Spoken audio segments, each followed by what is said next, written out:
Don't underestimate anybody. Yonamine Chiru was the most admired girl in Okinawa. She was intelligent, tall, strong, big, and beautiful. And most important of all, she was so well trained in karate that no one could beat her. When it was time to get her married, her father, who was a rich merchant, began to worry. But where, oh where, could he find a young man who would come forward to marry a woman who was stronger than him? Yonamine had her own ideas about marriage. She declared firmly, "I will only marry a man who can beat me in a fair fight." Surprisingly, many young men picked up the challenge and came forward to fight her. After all, she was a beautiful girl with a fortune. Many wrestlers were eager to win her in a contest of martial arts. One of the first to ask for her hand was Kojo, who was actually bigger and stronger than Yonamine. He was so tall and well built that his hands were like shovels and his legs resembled tree trunks. But he played foul. Even as Yonamine was bowing to him in the customary sign of respect to one's opponent, he threw a punch at her, breaking the rules of the game. Yonamine was angry. She caught hold of his arm and twisted it so powerfully that the unsupportive Kojo fell down in a heap and had to limp away defeated. Many promising young wrestlers tried their hand, but Yonamine defeated them all. Her father was in despair. Who would marry a girl who enjoyed wrestling? Bushi was just such a man. He had trained under the karate master Sakugawa. He proved to be such an expert that he was recruited by Shoko, the king of Okinawa, to be his personal guard. His friends said to Bushi, "You should take on the challenges of this girl, Yonamine. She may be big, but you are stronger and smarter than her." Bushi too was keen to marry a girl like Yonamine. "I shall fight with her and win over her," he decided. Yonamine was impressed at the sight of her new challenger. She had heard that he was one of King Shoko's personal warriors. He was tall and slim.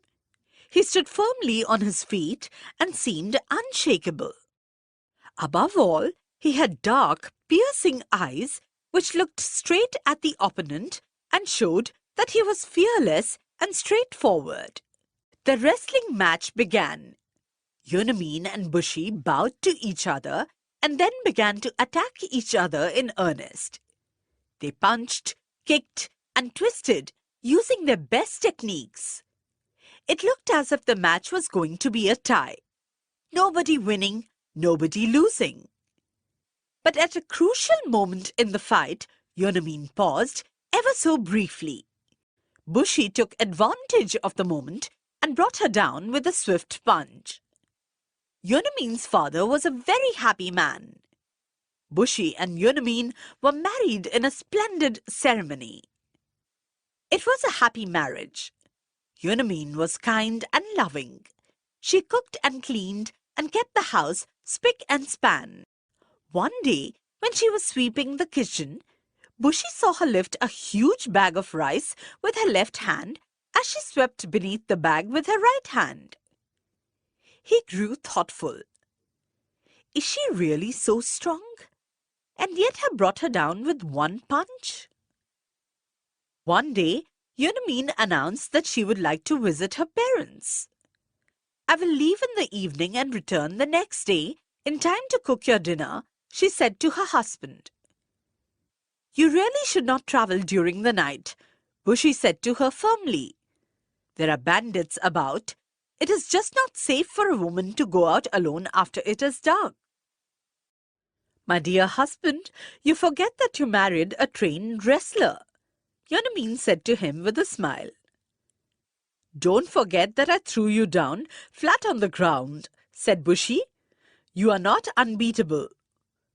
"Don't worry," said Yonamine. "Bandits are not as skilled as you are. I can take care of myself. Bushi was not pleased. She is overconfident, he thought to himself. She must be taught a lesson for her own good.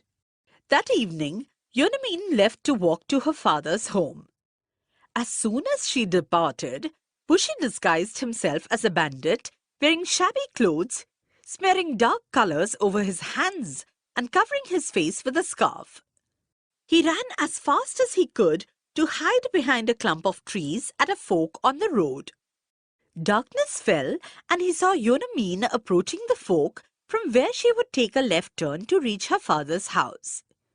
When she crossed the clump of trees, Bushi jumped out from behind the trees and tried to attack her. Yonamine was swift and sharp in her reaction to the attack. She held her attacker by the hand and kicked him with such force that the attacker fell to the ground unconscious.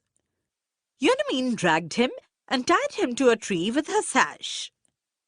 She adjusted her backpack and set off round the corner for her father's home. The next day, as she was returning home in the afternoon, she saw her bandit still tied to the tree as she had left him the previous night. "Shall I untie you now or leave you here?" she asked him. "Please untie me," mumbled the bandit. "I beg you to forgive me. I shan't ever do this again." Swiftly she untied him and walked away quickly. She was in a hurry.